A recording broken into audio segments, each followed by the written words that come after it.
تو check and balance کے لیے پھر جو حکومت نے یہ بارڈر بند کر دیا ہے پاکستان اور افغانستان کا، تو یہ اچھا کیا ہے؟ دیکھیں، ایک پراپر میکینزم ہونا چاہیے. بارڈر بند کرنا بھی تو ایک حل نہیں ہے کہ آپ نے تو ٹریڈ بھی وہاں پہ روک دیا. آپ کو بہتر پتہ ہے کہ خیبر پختونخوا کے کتنے لوگ اس بارڈر سے بزنسز کرتے ہیں، ان کی روزی روٹی کا مسئلہ ہے یہ. وہاں پہ انویسٹرز بیٹھے ہیں، کاروباری حضرات بیٹھے ہیں جو کہ اس وقت بہت زیادہ ایک قسم ڈپریشن کا شکار ہے. جی، وہاں پہ ایک میکینزم ہونا چاہیے. آپ ہندوستان سے ٹریڈ کی بات کرتے ہیں لیکن آپ نے اپنے افغانستان کا بارڈر بند کیا ہوا ہے. آپ دنیا میں ثالثی کا رول پلے کر رہے ہیں، اچھی بات ہے، پلے کرنا چاہیے. پاکستان کا وقار اس سے بلند ہوا ہے، لیکن آپ اپنے ہی اسلامی ملک کے ساتھ بات کرنے کو تیار نہیں ہیں. تو اس پہ ایک پراپر میکینزم ہونا چاہیے جس پہ تجارت نہیں رکنی چاہیے. ہاں، لوگوں کی جو نقل و حرکت ہے اس پہ اسلامی ملک کے ساتھ بھی تو دیکھیں، خود 288 مرتبہ انگیجمنٹ ہوئی ہے اس مسئلے پہ، اور پھر قطر نے میڈیشن کی، سعودی عرب نے میڈیشن کی، چین نے میڈیشن کی، باقی دوست ممالک نے اس میں کردار ادا کیا، لیکن وہ تو آپ کی بات نہیں مان رہے ہیں. تو پھر کیا کیا جائے؟ دیکھیں، اگر کسی کی سرزمین ہمارے خلاف استعمال ہو رہی ہے، وہ سرزمین استعمال ہونا تو بند ہونی چاہیے. اگر بند نہیں کریں گے تو پھر اس کا علاج بھی ہونا چاہیے. دیکھیں، پاکستان کی ایک ایک انچ کی حفاظت ہماری قومی فریضہ ہے. اگر وہاں سے کوئی اگریشن ہو رہا ہے تو اس کے بھرپور جواب دینا چاہیے. لیکن بات چیت سے ہی بات ہو سکتی ہے نا. ہم نے اس سے پہلے کئی چیزیں بات چیت سے حاصل کی ہے نا. افغانستان سے ہی ہم نے بات چیت کی ہے، ہم نے اپنے جرگے وہاں پہ بھیجے ہیں. تو ہماری تو ایک بات چیت کا سلسلہ ہے نا ان کے ساتھ، ٹیبل ٹاک ان کے ساتھ ہوئی ہے. ایک راستہ یا ایک موقع ہمارے پاس ایک اور بھی آ سکتا تھا. اگر آپ کچھ ایسے لوگوں کو وہاں پہ بیچتے ہیں جو کام سنوارنے کے بجائے مزید بگاڑ دیں.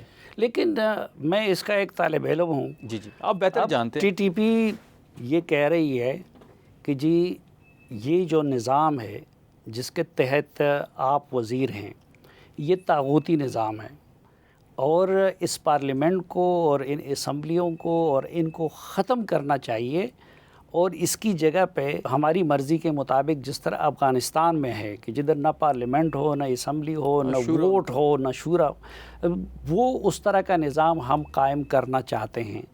تو اب ان کے ساتھ پھر کیسے پاکستان کے آئین کو تو چیلنج نہیں کیا جا سکتا، یہ بات بڑی واضح ہے. اگر کوئی اس ریٹ کو چیلنج کرے گا تو اس سے نمٹا جائے گا. لیکن ایسے کافی سارے لوگ ہیں جو بات چیت کے لیے تیار ہیں، جو سرنڈر ہونا چاہتے ہیں، جو اس قانون کے سامنے سرنڈر ہونا چاہتے ہیں. تو ان سے تو بات کی جائے نا.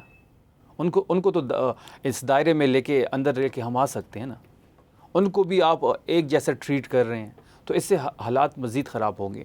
میں کل ایک چیز پڑھ رہا تھا صافی صاحب، بلوچستان کے بارے میں. جی، دیکھیے، خیبر پختونخوا تو ڈسکس ہو رہا ہے، بجٹ ہو تو خیبر پختونخوا، امن و امان کی صورتحال ہو تو یہاں پہ وفاقی وزراء بیٹھ جاتے ہیں، آپریشن امپوز کرنا ہو تو یہ پیش ہوتے ہیں. خیبر پختونخوا کے متعلق گندم بند کرنا ہو، گیس بند کرنی نہیں، بلوچستان آج آپ نے پہلی مرتبہ آپ نے مہربانی کی ہے.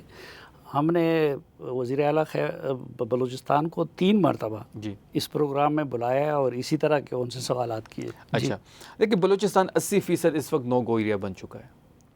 بلوچستان میں اس وقت پیپلز پارٹی کی حکومت ہے، فیڈرل میں نون لیگ کی حکومت ہے، ریاستی ادارے ایک پیج پہ ہے. خیبر پختونخوا کی جب باری آتی ہے تو یہ کہتے ہیں کہ صوبائی حکومت ہمارے ساتھ ایک پیج پہ نہیں ہے، ان کی پالیسی ڈیفرنٹ ہے، ہماری پالیسی ڈیفرنٹ ہے، اس لیے وہاں پہ حالات ہمارے سے کنٹرول نہیں ہو رہے. لیکن بلوچستان میں کون قصوروار ہے؟ وہاں پہ تو سارے ایک پیج پہ ہے. یہ ناکامی وزیر اعلیٰ کی ہے، اس کی حکومت کی ہے، پیپلز پارٹی کی ہے، تو استعفیٰ دے دیں، اعتراف کر لیں. یا پھر یہ ناکامی نون لیگ اپنے کھاتے میں ڈال لیں، یا پھر ریاستی ادارے اس کے ذمہ دار ہیں کہ وہاں پہ ان سی چیزیں سنبھل نہیں رہی. اب اس کے بارے میں کوئی بات نہیں کر رہا. آپ اخبارات اٹھا لیں، آپ سوشل میڈیا دیکھ لیں، کالے چینلز دیکھ لیں، آپ الیکٹرانک میڈیا اٹھا لیں. بات ہو رہی ہے، ویسے نہیں، بہت ہو رہی ہے. اس طرح نہیں ہو رہی جس طرح خیبر پختونخوا بلکہ مجھے تو نہیں، اس طرح نہیں مجھے ہو تو رہا. اپنے میڈیا کے دوستوں سے اور چینل سے یہ گلہ رہتا ہے کہ بھئی آپ لوگ ہمارے سائڈ کے مسئلے کو توجہ نہیں دے رہے. جس طریقے سے خیبر پختونخوا کو انہوں نے فوکس کیا ہوا ہے. دیکھیں، جب بجٹ کا ایشو تھا تو آپ سارے ٹرینڈز اٹھا لیں میڈیا کے، خیبر پختونخوا.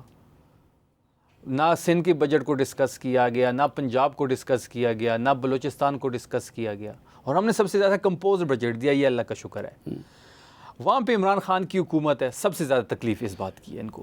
وہ اصل میں اس سے زیادہ مسئلہ یہ ہے کہ آپ کی اپنی صفوں میں اتنے گروپس ہوتے ہیں کہ دوسرا اٹھ کے ہمیں یہ چیز نقصان اس دے کو رہی کر ہے، لیتا ہمیں یہ چیز ہاں۔ نقصان دے رہی ہے۔ دیکھیں پارٹی تحریک انصاف سب سے بڑی پارٹی ہے پاکستان کی، ووٹر کے اعتبار سے، سیٹوں کے اعتبار سے، اسٹریٹ موومنٹ کے اعتبار سے یا اسٹریٹ پاور کے اعتبار سے آپ دیکھ لیں۔ جب پارٹی اتنی بڑی ہو جاتی ہیں تو اس میں اس قسم کی چیزیں ہوتی ہیں۔ دوسرا، پارٹی کے لیے اس وقت حالات بھی ہمارے لیے نارمل تو نہیں ہیں۔ خان صاحب جیل میں ہے، بشرا بی بی جیل میں ہے، سیکنڈ ٹیئر شپ جو ہے وہ کوٹ لکھپت میں ہے۔ جب گھر کا سربراہ نہیں ہوتا تو گھر بھی اسی قسم کے حالات کا جو ہے وہ ہو جاتے ہیں، وہاں گھر کے اندر بھی اس قسم کے حالات بن جاتے ہیں۔ لیکن انہوں نے اس چھوٹے سے گھر کے سربراہ کو سہیل افریدی کو مقرر کیا ہے، تو اس کے باوجود وہ اپنے گھر کو کیوں نہیں سنبھال سکتے؟ یہ فارورڈ بلاک کیوں بن جاتے ہیں؟ فارورڈ بلاک کوئی نہیں ہے، دیکھیں وزراء کے کیوں بیانات آ جاتے ہیں؟ نہیں دیکھیں فارورڈ بلاک کوئی نہیں ہے۔ کچھ ہمارے دوست ہیں، معزز دوست ہیں، ہمارے کولیگز ہیں، سب کا احترام ہے۔ آپ نے دیکھ لیا کہ بجٹ میں سب نے ووٹ دیا۔ دیکھیں یہی تو مت بنائی جاتی ہے نا، کہ کہتے ہیں کہ جی 38 ایم پی اے ہے، کوئی کہتے ہیں 50 ہے۔ دیکھیں علی امین صاحب کا الیکشن ہوا، ایک ایم پی اے ادھر سے ادھر نہیں ہوا۔ آفریدی صاحب کا الیکشن ہوا، ایک ایم پی اے ادھر سے ادھر نہیں ہوا۔ سینٹ کی 3 انتخابات ہو چکے ہیں، ایک جنرل، 2 بائی الیکشن تھے۔ ہمارے ایک ایم پی اے ادھر سے ادھر نہیں ہوا۔ ہاں دیکھیں بجٹ کے ٹائم پہ جو حلقے کی پولیٹکس ہوتی ہے، میرا بھی حلقہ ہے، میں بھی چاہتا ہوں کہ میں اپنے حلقے میں فنڈز لے کے جاؤں، پوسٹنگ ٹرانسفر کے بھی ایشوز ہوتے ہیں ایم پی ایس کے۔ بجٹ کے ٹائم پہ اس قسم کی ایشوز آ جاتے ہیں، لیکن اس کے بعد ساری چیزیں سیٹل ڈاؤن ہو جاتی ہے۔ آپ نے دیکھا ہوگا کہ بجٹ میں سب ایم پی ایس نے ووٹ دیا۔ ابھی انشاءاللہ 5 اگست سے ہماری تحریک شروع ہو رہی ہے، سب ایم پی ایز انشاءاللہ آن بورڈ ہوں گے، سب ایم پی ایز افریدی صاحب کے پیچھے ہوں گے۔ علی امین راضی ہو گئے ہیں کہ ابھی تک ناراض ہیں؟ بالکل، بجٹ اجلاس میں وہ آئے تھے، بجٹ میں انہوں نے ووٹ بھی دیا ہے۔ دیکھیں پارٹی کی ڈسپلن سے تو کوئی ابو نہیں ہے، اور خیبر پختونخوا میں تو جو خان صاحب کے نظریے سے ادھر ادھر ہوگا وہ اپنی سیاست ختم کر دے گا۔ اچھا، اور وہ جو سابق سپیکر تھے مشتاق صاحب؟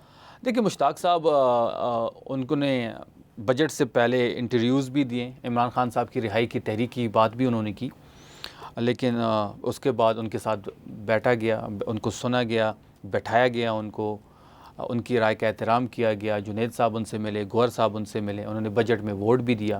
اب تو افریدی صاحب بالکل میدان میں آ چکے ہیں، اب ان کی جو تحریک والی بات تھی وہ بھی پوری ہو رہی ہے۔